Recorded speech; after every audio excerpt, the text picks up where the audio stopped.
Un magazine féminin, c'est un peu du rêve, de la frustration parfois. Il faut les garder, mais il ne faut pas s'en faire toute une montagne. Il ne faut pas être déprimé trop en lisant les magazines féminins. Les managers sont dans la dynamique de changement. Il est de leur devoir d'accompagner ces dynamiques de changement, de ne pas freiner les dynamiques de changement et au contraire de se les approprier. C'est tout leur intérêt que de pouvoir accompagner ces mutations, se situer dans une évolution des codes et des comportements. La numérisation, le fait de créer des communautés digitales expertes, contributrices et de valoriser les collaborateurs qui participent et contribuent à ces communautés digitales, c'est un axe possible. La numérisation ne doit pas être un élément de dissension ou de fracture, mais au contraire de réunification. Là aussi, il y a un bilan des femmes dans le monde des affaires, c'est difficile à faire en quelques secondes. Il y a des points positifs, des avancées, des réseaux de femmes dans les entreprises qui se créent et qui sont des nouveaux corps intermédiaires, contributeurs, qui créent de la valeur, qui sont force de proposition. Il y a encore et beaucoup de sujets qui sont liés aux discriminations, aux inégalités salariales, mais franchement, toutes les entreprises se sont mises à ces questions de mixité, de féminisation des entreprises.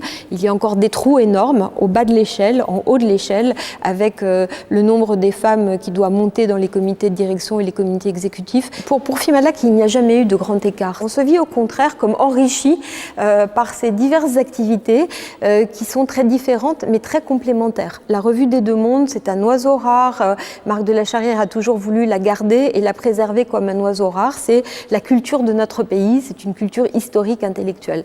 Webedia, à l'autre bout du spectre, ce sont les nouveaux métiers. Ce sont les univers digitaux d'accompagnement des marques vers les conquêtes de parts de voix digitales, vers la conquête et la fidélisation des clients, mais dans une manière très moderne, très pensée autour des requêtes de Google. Donc on est dans un autre univers, mais qui est un univers très riche et qui apporte beaucoup aux autres activités de Fimalac. Moi, je pense qu'on est toujours porté par le principe de plaisir et j'ai beaucoup de chance parce que je suis dans le principe de plaisir avec une activité qui est démultipliée par la richesse et les complémentarités, les différents aspects. Fimalac, ça a toujours été comme ça un groupe un peu magique où, voilà, c'est un groupe entrepreneurial fondé par un homme que j'ai eu la chance d'accompagner.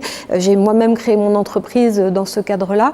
On est vraiment porté par la richesse des activités et la variété de tous les secteurs à couvrir.